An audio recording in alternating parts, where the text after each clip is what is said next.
جیسے بخاری میں آتا ہے جی کہ سورۃ فاتحہ نماز میں فرض، لیکن جب ہم نماز کے ساتھ نماز ادا کر رہے ہیں کیا اس میں بھی ہمیں سورۃ فاتحہ پڑھنی چاہیے یا تلاوت ہے وہ ہماری تلاوت ہے ہمیں خاموش ہونا چاہیے، یہ کیا ہوگا؟ سورۃ فاتحہ ایک تو ہے کہ آپ اپنی نماز پڑھ رہے ہوں پھر تو آپ پڑھیں لازماً، اس کے بغیر تو نماز نہیں ہوتی، یہ لازمی حصہ ہے نماز کا۔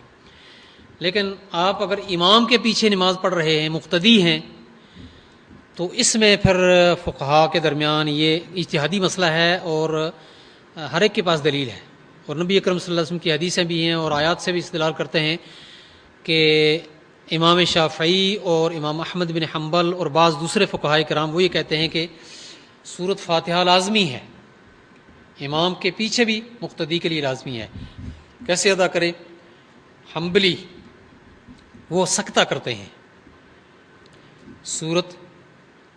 فاتحہ پڑھنے کے بعد دوسری سورت ملانے سے پہلے جہری نمازوں کے اندر تھوڑا سا وقفہ کریں گے جس میں مقتدی سورۃ فاتحہ پڑھ سکیں، ٹھیک ہے جی۔ اور امام شافعی رحمہ اللہ کے نزدیک جو بھی آپ کو وقت ملتا ہے، جب امام پڑھ رہا ہو اس وقت تو نہیں پڑھنا، وہ سنیں، لیکن جو بھی وقت ملتا ہے آپ اس میں بہرحال سورۃ فاتحہ پڑھیں۔ سورۃ فاتحہ پڑھنا امام شافعی اور امام احمد بن حنبل، حنبلیوں اور شافعیوں کے نزدیک لازمی ہے۔ امام ابو حنیفہ کے نزدیک سورۃ فاتحہ مقتدی کے لیے لازمی نہیں ہے، بلکہ نہیں پڑھنی چاہیے۔ آپ سنیں، مقتدی ہیں اگر آپ تو آپ سنیں، یہ امام حنیفہ کا اور فقہائے احناف کا یہی فتویٰ ہے۔ البتہ خود فقہ حنفی کے اندر یہ گنجائش موجود ہے، امام محمد جن کی کتابیں فقہ حنفی کی بنیاد ہیں، جو امام ابو حنیفہ کے شاگرد ہیں، اور فقہ حنفی زیادہ تر ہے ہی امام محمد کی کتابوں کی بنیاد پر آگے چلی ہے، ان کا مسلک بھی یہی ہے، اور خود بعد کے بہت سارے حنفی فقہا کا یہ مسلک ہے کہ آپ جہری نمازوں میں خاموش رہیں، سنیں، اس لیے کہ خود قرآن مجید نے اذا قرئ القرآن فاستمعوا له وانصتوا یہ کہا ہے، قرآن مجید کی تلاوت ہو رہی ہو تو یہ نہیں کہ فاسمعوا له سنو، یہ نہیں، فاستمعوا غور سے سنو، استمعوا غور سے سنو، وانصتوا خاموش رہو،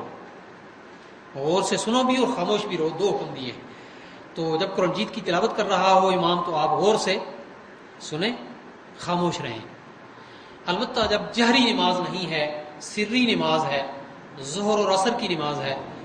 تو پھر آپ امام محمد کے نزدیک اور کئی اور دوسرے حنفی فقہاء ہیں ان کے نزدیک وہ یہ کہتے ہیں کہ آپ سری نماز میں خاموش کھڑے رہنے کے بجائے سورۃ فاتحہ پڑھ لیں، اس لیے کہ نبی اکرم صلی اللہ علیہ وسلم کی حدیثیں ہیں لا صلاۃ الا بفاتحۃ الکتاب، کوئی نماز فاتحہ کے بغیر نہیں ہوتی۔ اور بعض حدیث کے اندر یہ ہے کہ فاتحہ کے بغیر نماز ناقص ہے، ناقص ہے، ناقص ہے، مکمل نہیں ہے، ٹھیک ہے نا۔ تو بہترین جو جس مسلک پر عمل کرتا ہے، جو جس فہم پر عمل کرتا ہے، ٹھیک ہے، کوئی سورۃ فاتحہ لازمی پڑھ لیتا ہے، اس کا فہم ہے، یا جس امام کو مانتا ہے اس کا فہم ہے، اللہ کے نزدیک اسی فہم کے لحاظ سے اس سے پوچھا جائے گا۔ کوئی اگر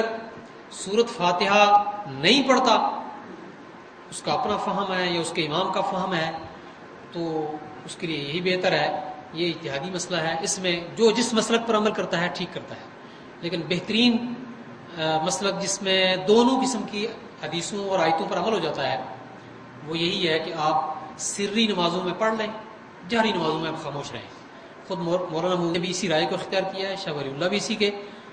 قائل ہیں، اور بے شمار فقہاء کرام اس کے قائل ہیں، اس لیے یہ ترین شکل ہے۔ بلکہ خود امام مالک کے بارے میں بھی ملتا ہے کہ وہ بھی سری نمازوں میں کہتے ہیں کہ آپ پڑھیں، خاموش نہ رہیں، اور جہری نمازوں میں آپ سنیں۔ جی طہارت کی بات ہو رہی تھی، یہ مطلب ان کا پہلے سوال یہ ہے کہ جس جن میں شاید کے ساتھ